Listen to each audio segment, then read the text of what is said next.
Après, on pourra parler du nucléaire aussi, puisqu'en France, on est le premier, le pays qui comporte le plus de centrales nucléaires sur une petite surface.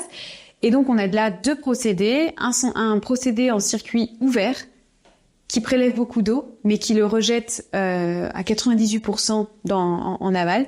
Ce sont les centrales un peu les plus anciennes qui ont été développées le long du Rhône, parce que le Rhône est le bassin, le fleuve français qui est le plus pourvu en eau. Et en plus, elle est fraîche.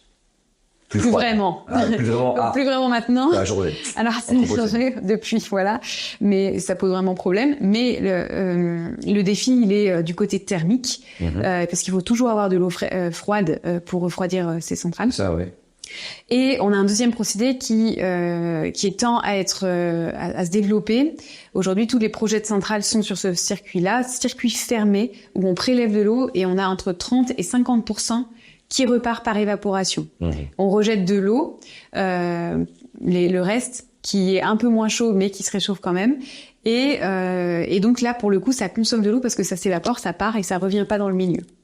Et donc, au final, en France, sur les 32 milliards de mètres cubes qu'on prélève chaque année d'eau douce, dans les fleuves, dans les nappes, etc., en fait, la moitié sont pour refroidir nos centrales électriques.